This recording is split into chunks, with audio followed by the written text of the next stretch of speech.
أما بعد فأعوذ بالله من الشيطان الرجيم بسم الله الرحمن الرحيم ما كان محمد أبا أحد من رجالكم ولكن رسول الله وخاتم النبيين وكان الله بكل شيء عليما يا أيها الذين آمنوا اذكروا الله ذكرا كثيرا وسبحوه بكرة وأصيلا والذي يصلي عليكم وملائكته ليخرجكم من الظلمات إلى النور وكان بالمؤمنين رحيما تحيتهم يوم يلقونه سلام وأعد لهم أجرا كريما يا أيها النبي إنا أرسلناك شاهدا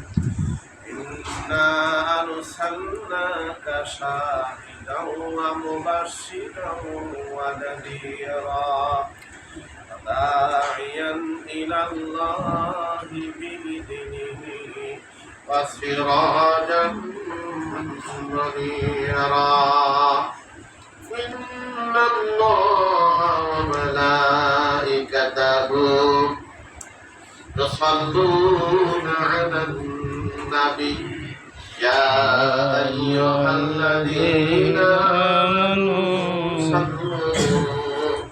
صلوا عليه وسلموا تسليما اللهم صل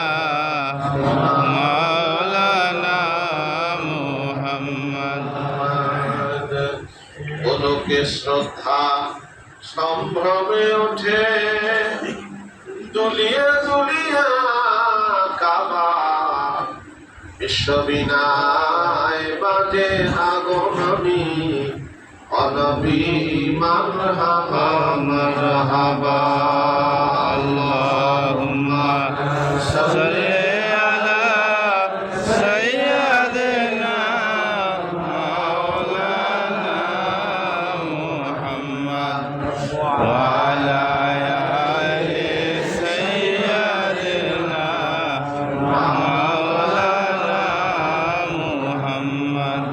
কোথায় রইলেন প্রাণের নবী আমাদের সাজিয়া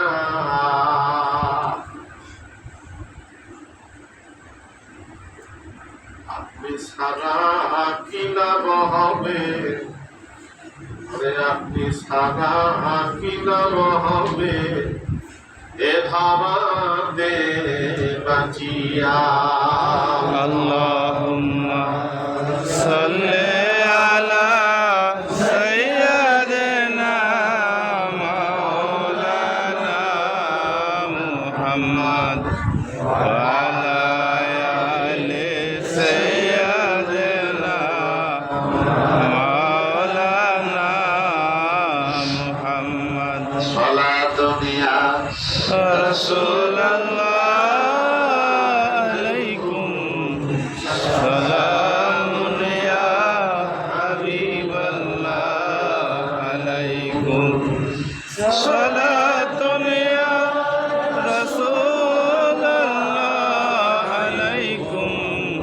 সালাম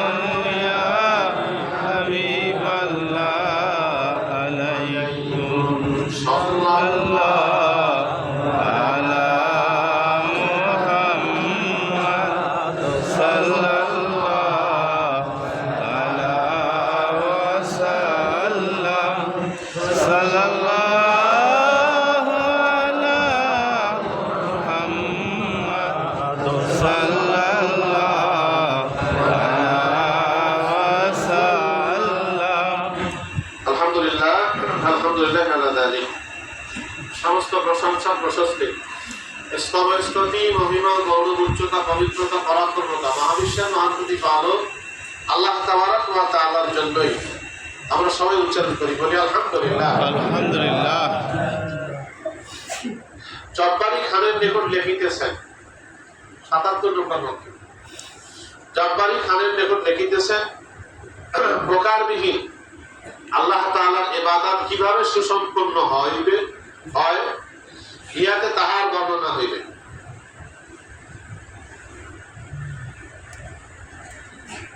আলহামদুলিল্লাহ ওয়া সালামুন আলা ইবাদিহিল্লাযীনা ইসতাফা।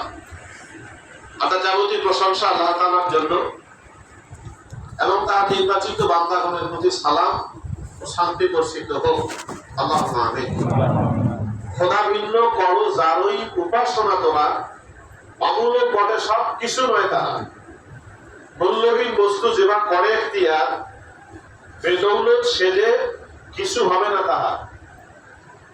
প্রকারবিহীন আল্লাহ তাআলার বন্দেগী ওই সময় যথাযথভাবে সুসম্পন্ন হইবে যখন প্রকার সম্ভূত বস্তু সমূহের দাসত্ব ও আকর্ষণ হইতে সম্পূর্ণরূপে মুক্ত হইবে, যেন সেই এক আল্লাহ তাআলা ব্যতীত অন্য কাহারও প্রতি তাহার লক্ষ্য না থাকে। নিয়ামত এবং কষ্ট উভয় সমতুল্য হওয়াই ইহার বিশিষ্ট প্রমাণ। বরং প্রারম্ভে নিয়ামত হইতে কষ্টই যেন অধিক অনুভূত বলিয়া মনে হয়। অবশ্য অবশেষে আল্লাহ তাআলার প্রতি সমর্পণ ভাব আসিয়া যায়, তাহা হইতে যাহাই সমাগত তাহাই উৎকৃষ্ট উপযোগী মনে হয়। শখ বা আগ্রহ আস্বাদের সহিত যে কোনো ইবাদত প্রতিপালন হোক না কেন, তা প্রকৃতপক্ষে স্বীয় নফসের বন্দেগী করা হয় মাত্র। কেননা উহার দ্বারা পরকালে দুজক হইতে উদ্ধার পাইবে এবং বেহেশতে আনন্দের সহিত থাকিবে, ইহাই উদ্দেশ্য হইয়া থাকে। স্বীয় প্রেমে বন্দী তুমি আসো যতদিন, খোদার আশেক বলা নহে সমীচীন। এই অবস্থা প্রাপ্তি ফানায় মুতলাক বা পূর্ণ ফানা হওয়ার প্রতি নির্ভর করে এবং এইরূপ লক্ষ্য ও মনোবৃত্তি মহব্বতে জাতি এবং প্রকৃত প্রেমের ফল মাত্র। ইহা বিশিষ্ট বেলায়েত বা বেলায়েতে মুহাম্মাদী সাল্লাল্লাহু আলাইহি ওয়াসাল্লামের পূর্বাভাস স্বরূপ এবং এই সৌভাগ্য তাহার শরীয়তের পূর্ণ অনুসরণের প্রতি নির্ভরশীল। কেননা প্রত্যেক পয়গম্বর আলাইহিস সালাতু ওয়াস সালামকে তাহার নবুয়তের মাধ্যমে যে শরীয়ত প্রদত্ত হইয়াছে, তাহা তাহারই বেলায়েত বা নৈকট্যের উপযোগী। যেহেতু বেলায়েতের অবস্থা পূর্ণ ভাব আল্লাহ তাআলার দিকে লক্ষ্য থাকে, যখন হেদায়েতের উদ্দেশ্যে তাহারা নবুয়ত অবতরণ করেন, তখন উক্ত স্থানের নূর লইয়াই অবতরণ করিয়া থাকেন এবং উক্ত পূর্ণতা সমূহকে সৃষ্ট বস্তুর প্রতি লক্ষ্য করার সহিত একত্রিত হয়। উল্লেখিত বেলায়েতের নূরই নবুয়তের মাকামের পূর্ণতা লাভের কারণ। এই কিন্তু অনেকে বলিয়া থাকে প্রত্যেক নবীর বেলায়েত তাহার নবুয়ত হইতে শ্রেষ্ঠ। সুতরাং প্রত্যেক নবীর শরীয়ত তাহার বেলায়েতের অনুকূল এবং উক্ত শরীয়ত অনুসরণ করিলে অবশ্যই তাহার বেলায়েত পর্যন্ত উপনীত হওয়া যাইবে। যদি কেউ বলে যে হযরত নবী করিম সাল্লাল্লাহু আলাইহি ওয়াসাল্লাম এর অনেক অনুসরণকারী তাহার বেলায়েতের কোনো অংশপ্রাপ্ত হয় না, বরং তাহার অন্য পয়গম্বরের বেলায়েতের উপর চলিয়ে থাকে, তদুত্তরে বলিব যে আমাদের পয়গম্বর আলাইহিস সালাতু ওয়াস সালামের শরীয়ত যাবতীয় শরীয়তের সমষ্টি এবং তাহার প্রতি যে কিতাব অবতীর্ণ হইয়াছে যাবতীয় আসমানী কিতাবই তাহার অন্তর্ভুক্ত। অতএব এই শরীয়তের অনুসরণ করা প্রকারান্তরে যাবতীয় শরীয়তে অনুসরণ করা। সুতরাং প্রত্যেক ব্যক্তি স্বীয় যোগ্যতা অনুযায়ী পূর্ববর্তী যে পয়গম্বরের সহিত সম্বন্ধ রাখে তাহার বেলায়েত প্রাপ্ত হইয়া থাকে। অতএব ইহা অসম্ভব নহে, বরং বলিব যে হযরত নবী করিম সাল্লাল্লাহু আলাইহি ওয়াসাল্লামের বেলায়েত অন্য সমস্ত পয়গম্বরগণের বেলায়েতকে পরিবেষ্টনকারী তাই অন্য যে কোনো পয়গম্বরের বেলায়েত উপনীত হওয়া যেন হযরত নবী করিম সাল্লাল্লাহু আলাইহি ওয়াসাল্লামের বেলায়েতের কোনো অংশে উপনীত হওয়া মাত্র, তার বেলায়েতে উপনীত হওয়া একমাত্র কারণ তার পূর্ব অনুসরণের ত্রুটি করা। ত্রুটির তারতম্য আছে বলিয়া বেলায়েতের মধ্যেও তারতম্য হইয়া থাকে। যদি কাহারও সৌভাগ্যে, যদি কাহারও ভাগ্যে তাহার পূর্ণ অনুসরণ ঘটে, তবে নিশ্চয়ই সে তাহার বেলায়েত লাভ করিবে।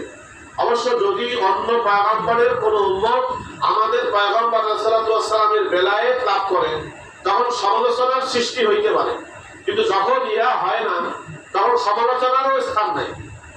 আল্লাহ তাআলার শুকর গুজারি যে তিনি অনুগ্রহপূর্বক আমাদিওকে সুদৃঢ় পথ প্রদর্শন করিয়াছেন। এই সমুজ্জ্বল পথ ও প্রকাশ্য শরীয়তকেই সিরাতুল মুস্তাকিম বলা হইয়া থাকে। ইহার প্রমাণ যথা আল্লাহ পাক ফরমাইয়াছেন, ইন্নাকা লামিনাল মুরসালিন আলা সিরাতিন মুস্তাকিম, নিশ্চয় আপনি রাসূলগণের মধ্য হইতে সুদৃঢ় পথে রহিয়াছেন। আল্লাহ তাআলা হযরত সাল্লাল্লাহু আলাইহি ওয়াসাল্লামের পূর্ণ অনুগামীদের ও উচ্চ দরের ওলিয়া উলিয়াগণের ওসিলায় আমাদিওকে ও আপনাদিওকে তাহার পূর্ণ অনুসরণ ও অনুকরণের সুযোগ প্রদান করুন। আল্লাহুম্মা আমিন। দোয়া পত্র বাহক কথায় যাইতেছেন, জানিয়া মহব্বতের সূত্র বিকম্পিত করার উদ্দেশ্যে কয়েকটি কথা লিখিলাম। আসসালামু আলাইকুম ওয়া রাহমাতুল্লাহি সুবহানাহু আলাইকুম। এই হচ্ছে আজকে ৭৭ নম্বর বক্তব্য। প্রথমে এখানে বলা হয়েছে, এই যে কবিতা, যেখানে মক্তবাদের ভিতরে দেখবেন মাঝে মাঝে সত্র, খুব দামি দামি কিছু কবিতা কিন্তু এখানে ১-২ লাইন করে দেওয়া থাকে। কোন একটা বিষয়ে মনে হয় সার বস্তু নিয়ে এই ২-১টা লাইন লিখছে।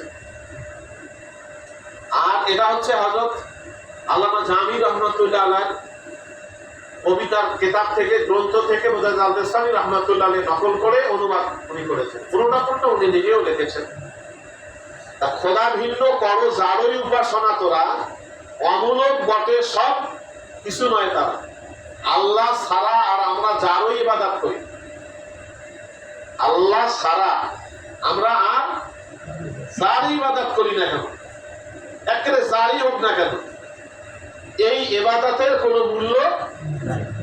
কিন্তু মূল্যহীন বস্তু যেটা করে এখতিয়ার, এটা আপনার এখতিয়ার আছে, আপনি যে কারো ইবাদত করতে পারবেন, এটা আল্লাহ আপনার স্বাধীনতা দিছে। আপনি ইচ্ছা করলে শয়তানের উপাসনা করতে পারেন, আল্লাহর উপাসনা করতে পারেন। আপনি ইচ্ছা করলে হেতনা সিরাতাল মুস্তাকিমের পথেও চলতে পারেন, আপনি ইচ্ছা করলে শয়তানের পথেও ভালোটাও গ্রহণ করতে পারেন, আবার মন্দটাও। এই এখতিয়ার, এই স্বাধীনতাটা কে দিয়েছেন? আল্লাহ। মূল্যহীন বস্তু যেটা করে এখতিয়ার, বেদৌলত সেজে, সে কি দৌলত? মানে সম্পদ? সে কিছু হবে না। তাহা এখতিয়ার, নিজের ইচ্ছা অনুসারে যদি এটা করা হয়, তাহলে কোনো সম্পদ হবে না। প্রকারবিহীন আল্লাহ তাআলার বন্দেগী ওই সময় যথাযথভাবে সুসম্পন্ন হইবে, যখন প্রকার সম্ভূত বস্তু সমূহের দাসত্ব ও আকর্ষণ হইতে সম্পূর্ণরূপে মুক্ত হইবে। আল্লাহ তাআলা প্রকার রহিত। আল্লাহ কোন প্রকার আছে? আকার আছে? বলতেছে গরম তো, একটু ঠান্ডা লাগলে বাতাস লাগলে ঘুম ধরে। আল্লাহর কোন আকার প্রকার আছে? আজকের থেকে আকাইদের ক্লাস শুরু হবে। যারা মনে করবো আমার আকীদাকে ঠিক করা প্রয়োজন, তাদের জন্য বলা লাগে না, নিজে আসবেন আর ২-১জনকে সাথে করে নিয়ে আসবেন। আর ওই ভাইদেরও তো আকীদা বিশুদ্ধ করা দরকার। আমরা একটু পরে ব্ল্যাকবোর্ডে যাব, হোয়াইটবোর্ডে যাব। আল্লাহর কোন আকার? এখন প্রকার আছে কি? আমের প্রকার নাই, মাছের প্রকার, গরুর প্রকার, গাছের প্রকার, সমস্ত সৃষ্টির আকার আছে, প্রকার আছে। প্রত্যেক সৃষ্টি কি আছে?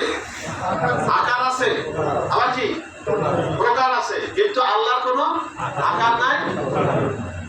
তাইলে আপনার আমার ইবাদত যতক্ষণ পর্যন্ত আকার প্রকার সম্ভূত কোন বস্তু, কোন প্রাণীর হবে, ততক্ষণ পর্যন্ত আপনার আমার ইবাদত ওই আকার প্রকার রহিত আল্লাহর দরবারে পৌঁছবে না। তাহলে আল্লাহর দরবারে ইবাদত পৌঁছাইতে গেলে আপনার আমার ইবাদতটাও জিকির মুরাকাবা মুশাহাদা যা ইবাদত করি সমস্ত ইবাদতটাও কি আকার প্রকার রহিত থাকা লাগবে। বুঝতে পারছি আমরা?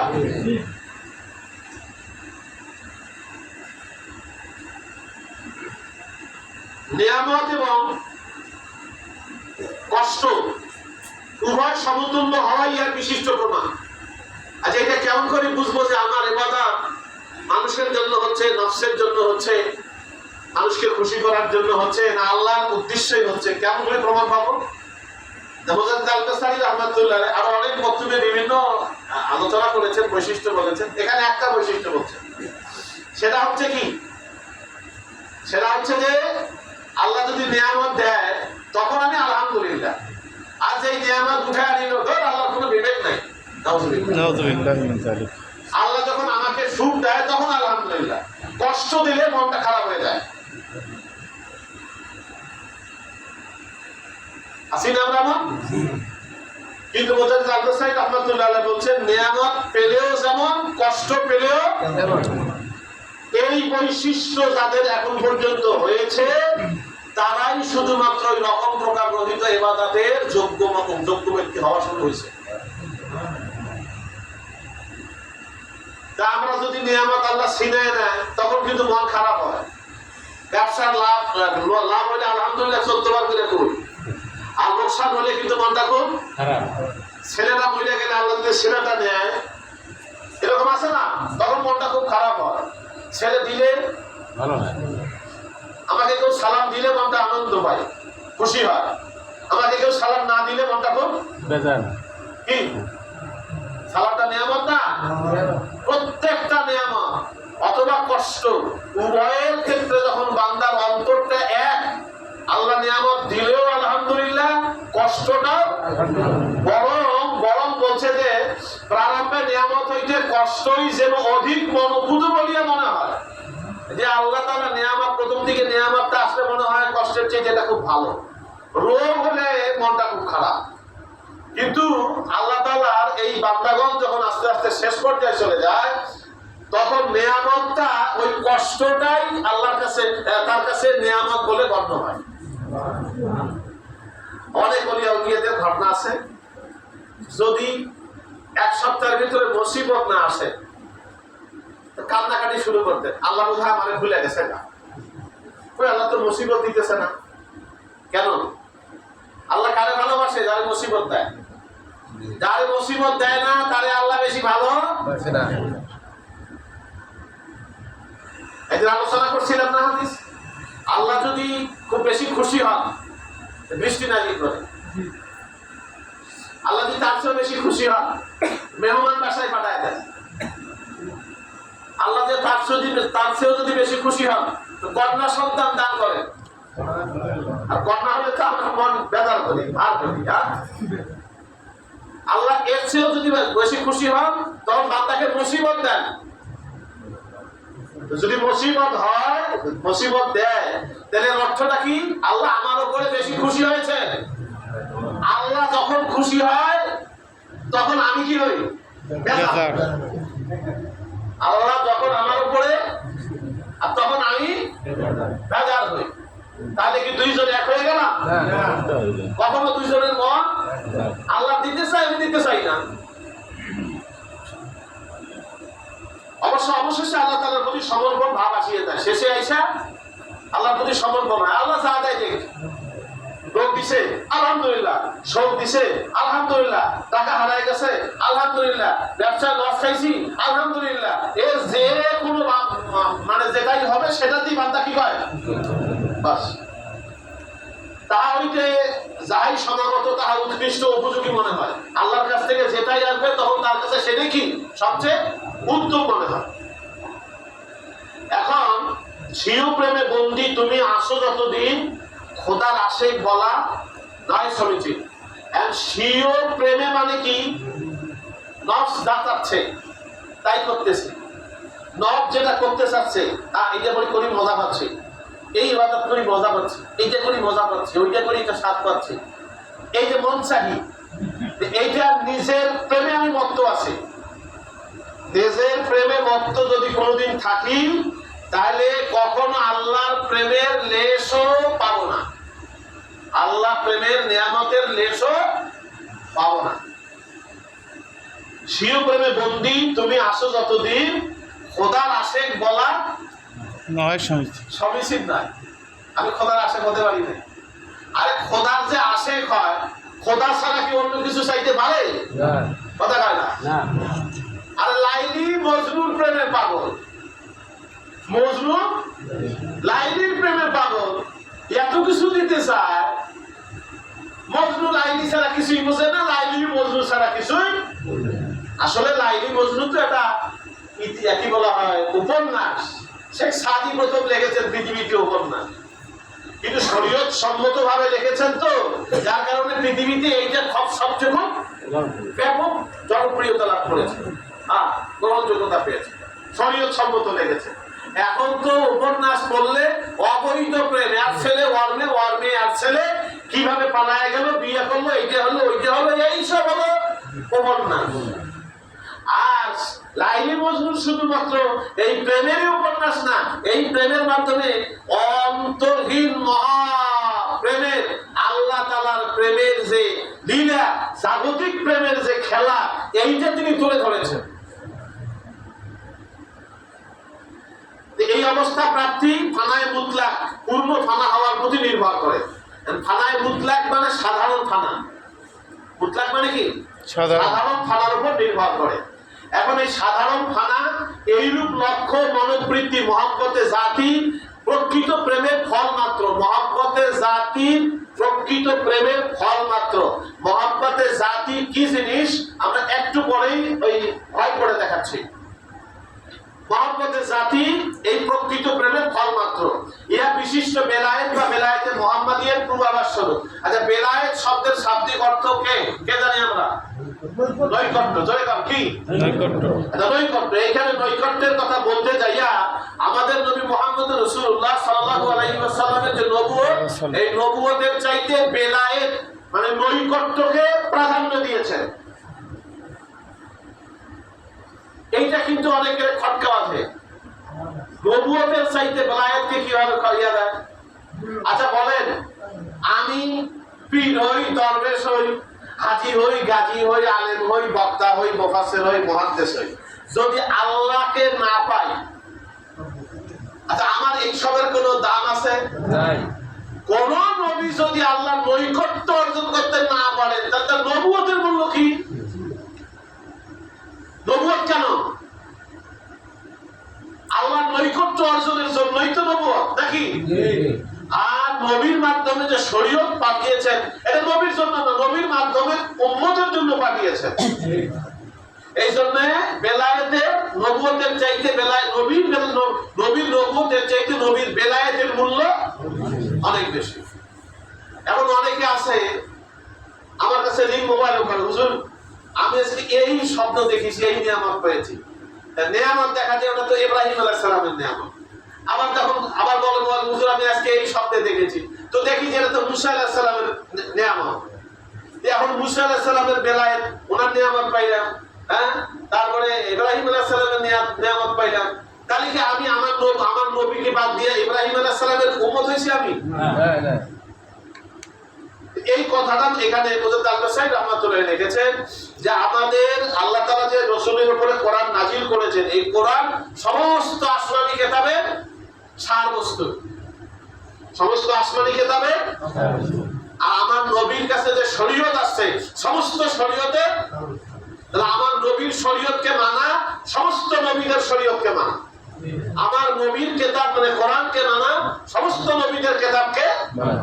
তাহলে অন্য নবীর যদি নিয়ামত কেউ পেয়ে যায়, জানতে হবে ওটা যেটা আমার নবীর শরীয়তেরই অংশ, নবীর কিতাবেরই অংশ, নবীর বেলায়েতেরই অংশ, এই অংশ হিসাবে তিনি ওইটা প্রকাশ পেয়েছেন, ওই নিয়ামতটা পেয়েছেন।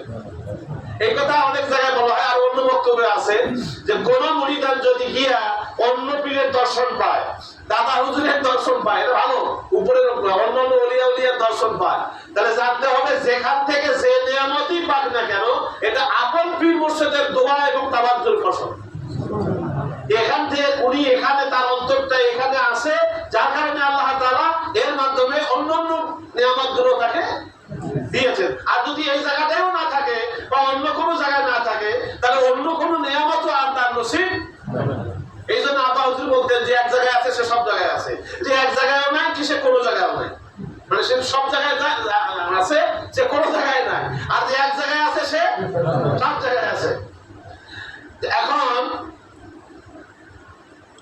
এই বেলায়েতের একমাত্র প্রাণ কবজা, আল্লাহর নৈকট্য হাসিলের একমাত্র কবজা সেটা হলো রাসূল পাক সাল্লাল্লাহু আলাইহি ওয়াসাল্লামের যে আনিত বিধান তথা শরীয়ত, এই শরীয়তের পূর্ণ অনুসরণ করা। কি শরীয়তে পূর্ণ অনুসরণ করা।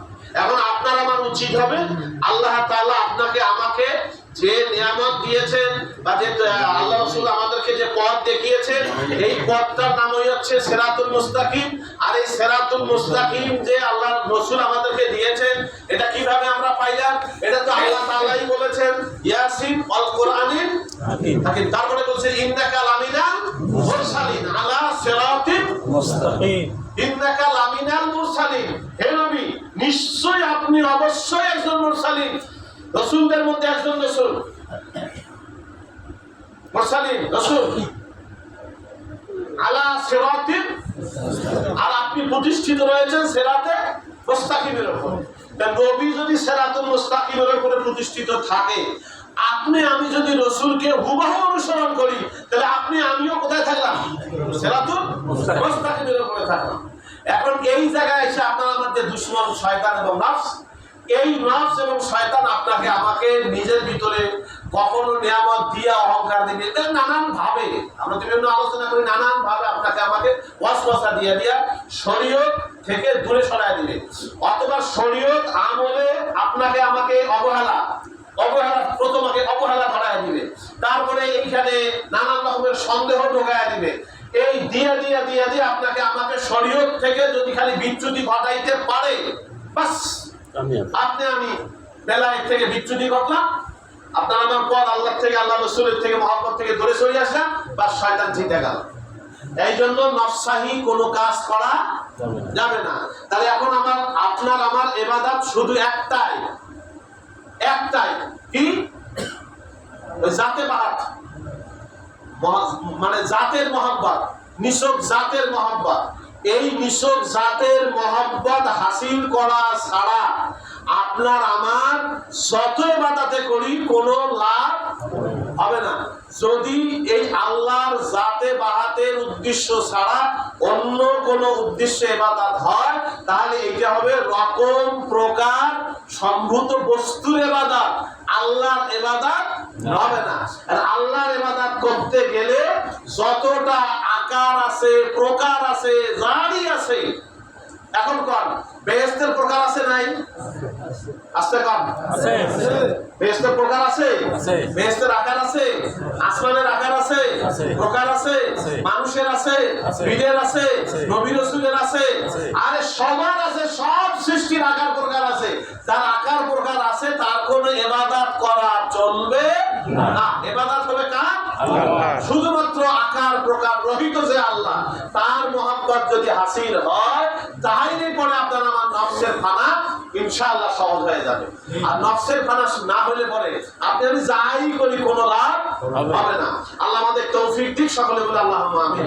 নাও আজ টেবিলটা আর ইয়াটা নাও, ওখানে নাও, এখানে দিলে অনেকে দেখা যাবে না। আপনারা এদিকে একটু ঘুরে বসেন, আর ওদিক থেকে পাঠ করে আপনাদের দেখেন।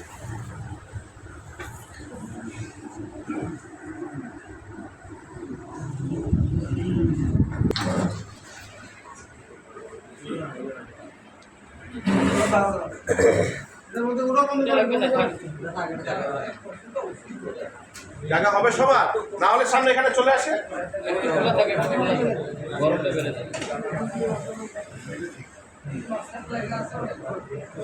মাঝখানে জায়গা আছে, বারান্দার থেকে দেখা না গেলে ভিতরে চলে আসেন। আর আজকের থেকে আমরা নিয়ত করব এই আকীদার ক্লাস যেন আমাদের মিস সবাই রুমে ঠিক আসেন, আছে, না হলে ইনশাআল্লাহ। পারবেন না। হ্যাঁ, বসো। সবাই রুমে আসুন।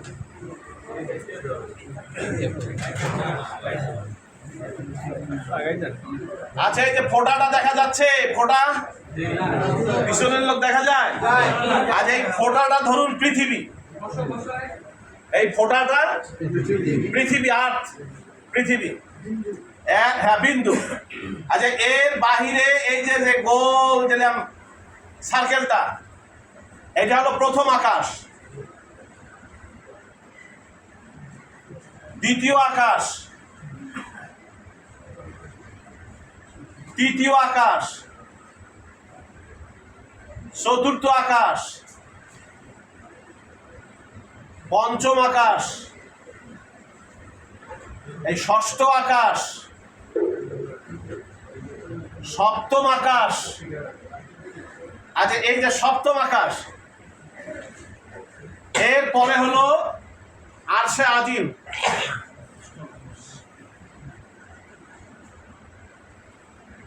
একটু ডাবল দেই যাতে বোঝা যায় যে এটা আরশ। ডাবল যেটা সেটা হলো আরশ। আমরা এইটার আলোচনা আজকে আর করব না, ধীরে ধীরে একটার পর একটা আলোচনা আসবে। এটা আরশ। আরশের নিচে 5 বস্তু, 4 বস্তু, উপরে হলো 5 বস্তু। আমরা জানি কি আরশের উপরে কি কি 5টা বস্তু? বলি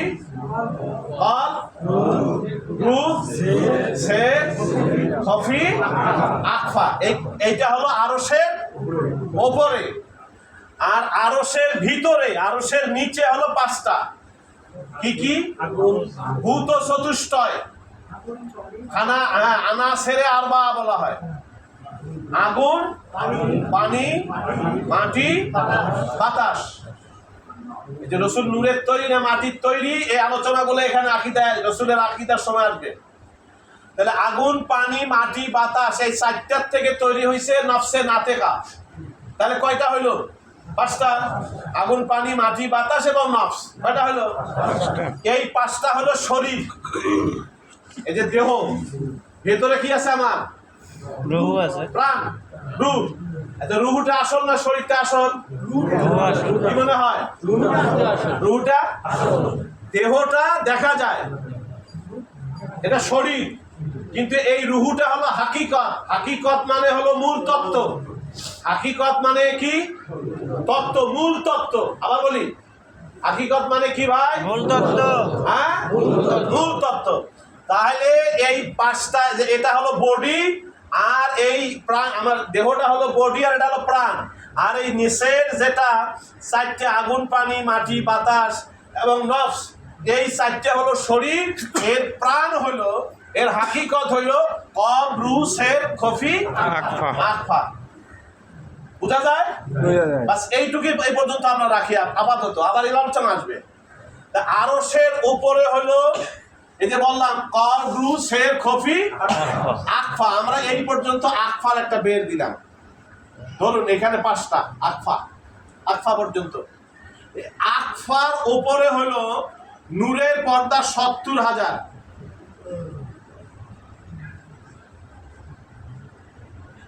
এই যে এটা 70,000।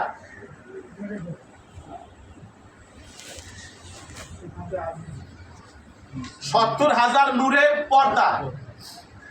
এই 70,000 নূরের পর্দার উপরে এই যে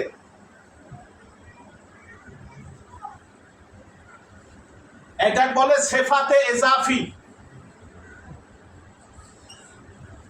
সেফাতে এজাফি। এইটার বাহিরে আছে 8টা গুণ। এই সেফাতে এজাফি, সেফাতে হাকিকি। সেফাতে এজাফি হলো, এসাফি হলো শরীর, আর এর সেফাতে হাকিকি হলো প্রাণ। ঠিক এইভাবে একটা শরীর, একটা প্রাণ। এইটার প্রাণ, এইটার শরীর, এইটার শরীর, এরপরে উপরের প্রাণ, এইটার প্রাণ, মানে শরীর উপরে প্রাণ। এই প্রাণ, শরীর, প্রাণ, শরীর। আপনারা যারা দেখেছেন আলোর প্রতিসরণ বা প্রতিবিম্ব, এইখানে একটা যদি আলো দেওয়া যায়, এটা যদি গ্লাস হয়, ওইখান থেকে আলো এখানে দিলে সমভাবে আর একটা জায়গায় যদি গ্লাস দেওয়া যায় তাহলে এই আলোটা গিয়ে ওইখানে পড়বে, আবার ওখান থেকে আর এক গ্লাসে নেওয়া যায়, আবার ওই গ্লাস থেকে আর এক গ্লাসে নেওয়া যায়। এটা হলো আলোর প্রতিবিম্ব বা প্রতিবিম্ব, প্রতিসরণ, এরকম প্রতিফলন।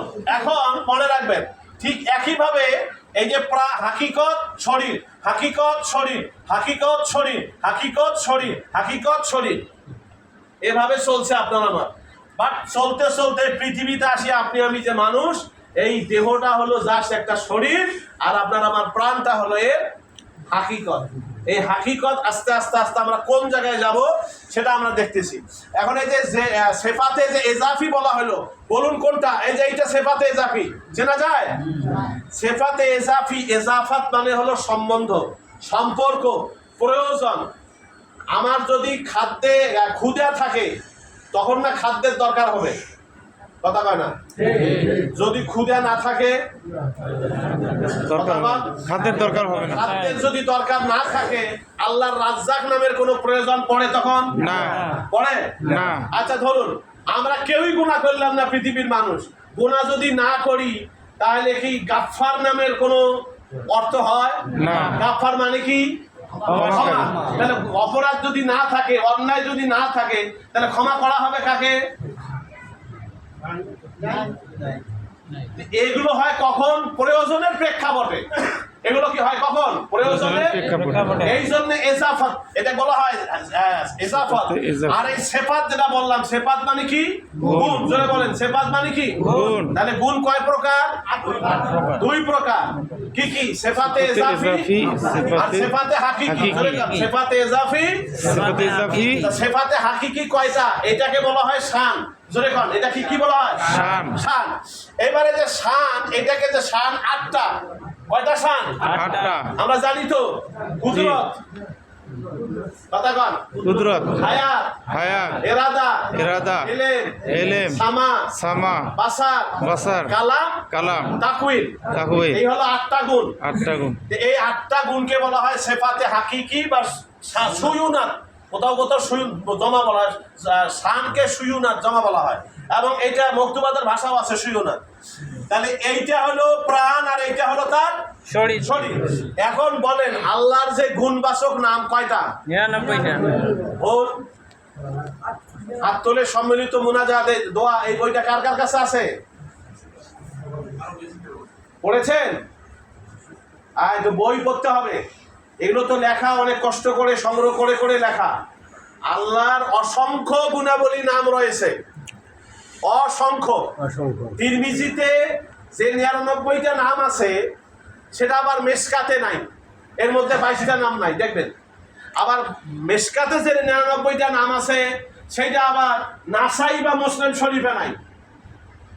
এই সবগুলো নামের কারণ হলো, বেশি হওয়ার কারণ হলো যে শব্দগত মানে শব্দগত উৎপত্তির কারণে। যেমন ধরেন একটা শব্দ যে আহাদ, কুল হু আল্লাহু আহাদ। আচ্ছা আহাদ লিখলাম, আর এই শব্দটা থেকে চলে আসছে আবার ওয়াহিদুন। আবার আরো একটা শব্দ চলে আসছে এখান থেকে ওয়াহায়াদাল, ওয়াহিদুন। এই ওয়াহিদুন, তাহলে এই একটা শব্দ থেকে কয়টা শব্দ হলো? 3টা। ঠিক এইরকম একই মূল শব্দ থেকে বিভিন্ন শব্দের উৎপত্তি হওয়ার কারণে আল্লাহ তাআলার সিফাতের নামগুলো অনেক বাইরে গেছে। আর কোরআন শরীফে আল্লাহ তাআলার যে সিফাতি নামগুলো আছে সেটাও আমি কিন্তু ওই বইটার ভিতরে দিয়েছি। আসলে বই পড়া হয় না, আমাদের পড়ালেখা আমরা করি না, আমরা তাই তরিকা করি, ভাবের মধ্যে আসি না, এটা করবেন না। আসি যখন মহব্বত যখন আসে এই তরিকার প্রতি, তাহলে একটু শিখেই যাই না, কথা কয়, শিখবো না? তাহলে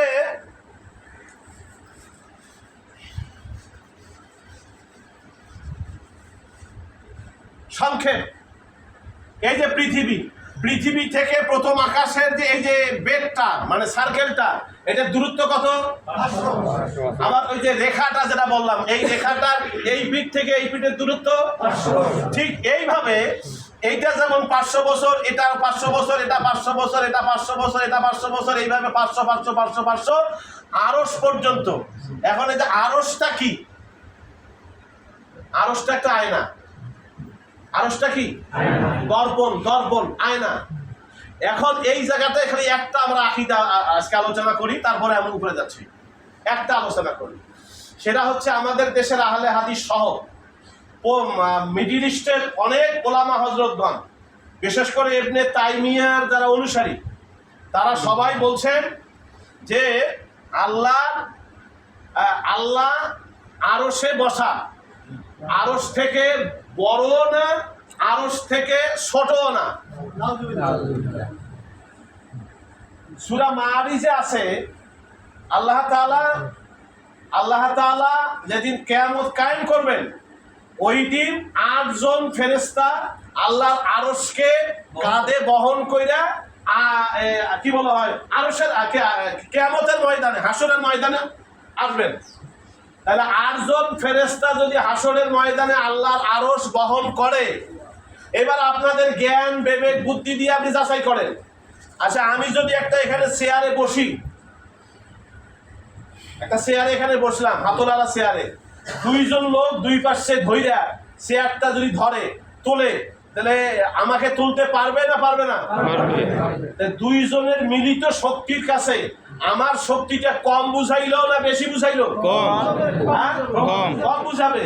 তা আল্লাহ যদি আরশে বসা থাকে, আর আরশের চেয়ে যদি বড় না এবং ছোটও না, যদি বড় না হয় ছোটও না হয়, আর এই আরশ যদি 8 জন ফেরেশতা বহন করে, তাহলে আপনারা ভাবেন 8 জন ফেরেশতার মিলিত শক্তির কাছে আল্লাহর শক্তিটা কম হইল না বেশি হইল? তাহলে আমি নিজে জেনে শুনে আল্লাহকে ছোট বানাচ্ছি, শিরক করতেছি। বুঝতে পারছেন আপনারা? এটা করা যাবে না। 2, এখন আল্লাহর মিলিত শক্তি 8 জনের সাথে, মিলিত শক্তির সাথে আল্লাহর শক্তিতে যদি আমি মিল করি, তাহলে এই শক্তির মিলের সাথে একটা শিরক হয়। 2 নম্বর হলো, আল্লাহ যদি আরশের চেয়ে বড় না হন, আরশের চেয়ে ছোট না হন, আরশের তাহলে সমান হয়, তাহলে ওই যে আল্লাহ তো কইছে লাইসা কামিসলিহি শাইউন, আল্লাহর মতো কোনো কিছুই নাই, তার অনুরূপ সমতুল্য। তাহলে আরশটা আল্লাহর সমতুল্য হইল, তাহলে আরশ আর আল্লাহ যদি সমান হয়, তাহলে তো শিরক হয়ে গেল। কি বুঝতে পারছি আমরা? এখন আমরা যাব কোথায়?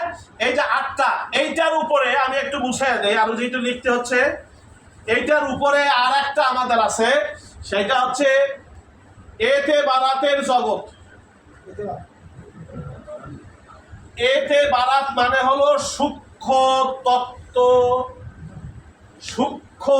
তত্ত্ব সমগ্র, সূক্ষ্ম তত্ত্ব সমগ্র, এটা হলো এই জগৎ।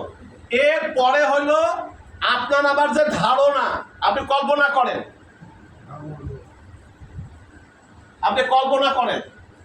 বান্দা কল্পনা করুক, মানুষ যত আছে এই কল্পনা করতে করতে করতে প্রথম আকাশ, দ্বিতীয় আকাশ, তৃতীয় আকাশ, আরশ, কুরসি, লৌহ কলম আমি ছাড়ি গেলাম। যাইতে যাইতে যাইতে যাইতে কল্পনা আমার কতদূর যাইতে পারে, যতদূর যাইতে পারে ওইটাকে বলা হয় আওয়ামের জাত, ধারণার জাত। আর যেইটা বান্দার ধারণা কুলায় না, কল্পনা কুলায় না, ওইটা হইল আল্লাহ তাআলার ওই যে বললাম নিছক জাত। চতুর্দিকে নিছক অন্তহীন, এদিক দিয়া ওদিক দিয়া ওদিক দিয়া অন্তহীন মহাসত্তা। এখন আপনার আমার ভালোবাসা, মহব্বত, ইবাদত যতক্ষণ পর্যন্ত এইখান থেকে এই সব ক্রস করে যতক্ষণ পর্যন্ত এই জাতে বারাতের দিকে না যাবে, এর সাথে সম্পর্ক তৈরি না হবে, এর ভালোবাসা তৈরি না হবে, ততক্ষণ পর্যন্ত এইগুলোর প্রভাব আমার অন্তরে জমবে, আর আমার নফস প্রবল হবে। এই নফসকে দমন করার জন্যই আল্লাহ তাআলা এখান থেকে তার কালাম দিছেন, আলোচনা হবে, কালাম দিছেন, শরীয়ত দিছেন, নবী রাসূলগণ এটা এই শরীয়ত এখানে নিয়ে আসছেন। আইসা এই শরীয়ত মানুষকে বাতাচ্ছেন যে এই আল্লাহ তাআলার অন্তহীন মহাজাত কালাম, সেই অন্তহীন কালাম থেকে আল্লাহ তাআলা বান্দাদেরকে, আল্লাহ রাসূল বান্দাদেরকে বুঝাচ্ছেন এইভাবে নামাজ পড়ো, এইভাবে রোজা করো, এইভাবে হজ করো, এইভাবে জাকাত করো, এইভাবে পর্দা করো। এই শরীয়তের বিধিবিধান যদি আপনি আমি মেনে চলি, তাহলে পরে নফস আর প্রবল হবে না। এখন যিনি শিক্ষা দেন তিনি তো নবী রাসূল। নবী রাসূল এখন নাই, তারপরে যারা আছেন নাইবে রাসূল চলতে থাকবে। এখন মৌলবীরা কম কথা বাড়ি করতেছে, যেহেতু সব জায়গায় কয় নাইবে রাসূল কয় নায়েব বলে কিছু নাই। নতুন বাড়ি করছে একটা কথা দেখছেন ফেসবুকে, নায়েব বলে কিছু নাই। আরে নায়েব না থাক হাদিসে, নায়েব হাদিসে না থাকলো কি আছে? আল্লাহ রাসূল বলে নাই আল উলামা ওয়ারাসাতুল আম্বিয়া, ওয়ারিস আছে না? তো এইটাই তো নায়েব। হ্যাঁ, আমার এক মামা ওই আগের দিন এটা গল্প শুনছি, কামলা দিছে, মাটি কাটছে, দাম হয়েছে 2 কোটি 10 টাকা, 50 টাকা বুঝতে পারে না, 2 কোটি 10 টাকা। আরো যে ধান বেশি 50 টাকা নোট দিয়েছে, আমার খেপি গেছে। যেমন একটা কাম করেন সারাদিন, তোমার মাটি কাটুন খায়া না খায়া, তোমার আমাকে ফির 80 টাকা বাকি দিবেন লাগছেন, তোমার আমাকে 2 কোটি 10 টাকা বুঝে দিবেন না। তোমার কপাটে লাগছে ভাই, আরে অ্যাডে টাকা তো 2 কোটি 10 টাকা অ্যাডে আছে, তোমার ফিরে দিয়ে মানুষের ভেতর লাগাইছেন। এখন তো অস্থির হয়ে গেছে। পাশাপাশি লোক আছে, কি হয়েছে ভাই? এই ব্যাপার থাকেন দেন তো, মোটে খুশি আছে। দুধের 20 টাকি এখন 10 টাকি বাড়ি দিয়ে এই যেতে, হ্যাঁ এই তো আমার ঠিক হয়। মানুষ, সাধারণ মানুষ যেটা বোঝে, কিছু কিছু বলবি এটাও বোঝে না। ওয়ারেস যে নায়েব খলিফা, এরা কিছুই বোঝে না। তাহলে আপনার আমার ইবাদত করতে হবে, কার সাথে সম্পর্ক তৈরি করতে হবে? কার সাথে? এই নিছক আমি যে আজকে 77 মক্তব পড়লাম, আপনারা বাড়িতে যে 78 মক্তব পড়ে দেখবেন, ওইখানে আবার এই যে নিছক জাতে বাহাতের মহব্বত ছাড়া, নূর ছাড়া কখনো কারো সফরদার ওয়াতান এটা হবে না। আর সফরদার ওয়াতান কি, আগামী মক্তবে যদি আল্লাহ তৌফিক দেয় আমরা সেটা আলোচনা করব। এখন একটা খালি আলোচনা করে যায়, আচ্ছা আল্লাহ এর মধ্যে কি সীমাবদ্ধ না আরো বাহিরে? কত বাহিরে? মুজাদ্দিদ আল-বাসারি রাহমাতুল্লাহ আলাইহি বলছেন যে আল্লাহ যে খালি জাতে বাহাতের কথা কইতেছেন, জাত খালি ইয়ারে পড়ে না, ইয়ারে পড়ে, তারও পড়ে, উড়ারও পড়ে, পড়েরও পড়ে। বুঝতে পারছি আমরা? এখন আমরা যদি কই যে এই আল্লাহ এর এখন আসি, এই যে আরশ আসি বসছে, তাহলে এই যে সৃষ্টিগুলাকে ভেদ করে এখানে আসা দরকার না? যদি কোনো বস্তু এইখানে ভেদ করি আইছে, তাহলে যিনি ভেদ করি আসলেন তিনি কি প্রশস্ত বুঝান না চিকন বুঝান? আর যার ভিতরে ঢোকলেন সেইটা কি প্রশস্ত না চিকন? তাহলে আল্লাহ কি চিকন আর সৃষ্টি প্রশস্ত? হ্যাঁ, আল্লাহ আমাদের তৌফিক দিক। খেয়াল করবেন, আমল আল্লাহ তাআলা যাই করার তৌফিক দিক, আমরা যেন আল্লাহর উদ্দেশ্যেই করি। আর আকীদাটা যেন আমাদের খাঁটি হয় ভাই। ঈমান আকীদা যদি খাঁটি না হয়, মাপ পাবো তো ঈমানের কারণে, আকীদার কারণে, তাই না? এই হাদিসে দেখবেন আল্লাহ রাসূল বলেছেন যে কিয়ামতের দিন আল্লাহ তাআলা যখন, যে আল্লাহ নবী যখন আরশের ছায়া ধরে কাঁদবেন, তখন কি হবে? আল্লাহ তাআলা এক সময় তার রহমতের দরিয়ায় জোশ মারবে।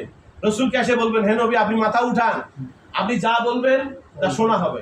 যার জন্য দোয়া করবেন, দোয়া কবুল করা হবে। আপনি যার জন্য সুপারিশ করবেন, সুপারিশ কবুল করা হবে। তখন আল্লাহ তাআলার কাছে তিনি আবেদন করবেন, আল্লাহর নবীকে তিনি পারমিশন দেবেন, যান জাহান্নামের ভিতরে যান। আল্লাহর নবী, বুখারী শরীফের হাদিস, জাহান্নামের ভিতরে গিয়া প্রথম কিছু লোককে, যার অন্তরে, যার কলবে গম পরিমাণ ঈমান আছে, গম, ভাবুন গম পরিমাণ ঈমান আছে, ওদেরকে বের করে হায়াতের দরিয়ায় গোসল দিয়া জান্নাতের রাস্তা করায়। আবার দ্বিতীয়বার যাবে, গিয়ে দেখবে যার অন্তরে, যার কলবে জব পরিমাণ ঈমান আছে, ওদেরকে বাইর করে হায়াতের দরিয়ায় গোসল দিয়া আবার জান্নাতের রাস্তা করায় দেবে। তৃতীয়বার যাবে, গিয়ে দেখবে যার কলবের ভিতরে সরিষা পরিমাণ ঈমান আছে, সরিষা, এদেরকে হায়াতের দরিয়ায় গোসল দিয়ে জান্নাতের রাস্তা ধরায় দিবেন। চতুর্থবার যাবেন, গিয়ে দেখবেন যার কলমের ভিতরে জাররা পরিমাণ, পরমাণু পরিমাণ ঈমান থাকবে, আল্লাহ তাআলা তাদেরকে, আল্লাহ রাসূল তাদেরকে বের করে হায়াতের দরিয়ায় গোসল দিয়ে জান্নাতের রাস্তা ধরায় দিবেন। তাহলে ঈমানটা, বিশ্বাসটা থাকা লাগবে তো কলবে, নাকি? মাপ পাবে কিসের কারণে? ঈমানের কারণে না? ঈমান আকীদার জন্য আমাদের খাঁটি হয়, তারপরে বাকি পাকিজা ইবাদত করা আল্লাহ তৌফিক দিবেন, সেটাও করবো কার জন্য? ওই জাতে বাহাত, নিছক জাতের জন্য। আল্লাহ আমাদের তৌফিক দিক, সকলেই বলি আল্লাহুম্মা আমিন। যারা এই এলেনটা শিখতে চান, অলমকে জেন্দা করে নিতে চান, আমলটা করতে চান, তারা আসেন সামনে, আমরা বায়াত করাই দিই, এরপর দোয়া করা হবে। এটা না সব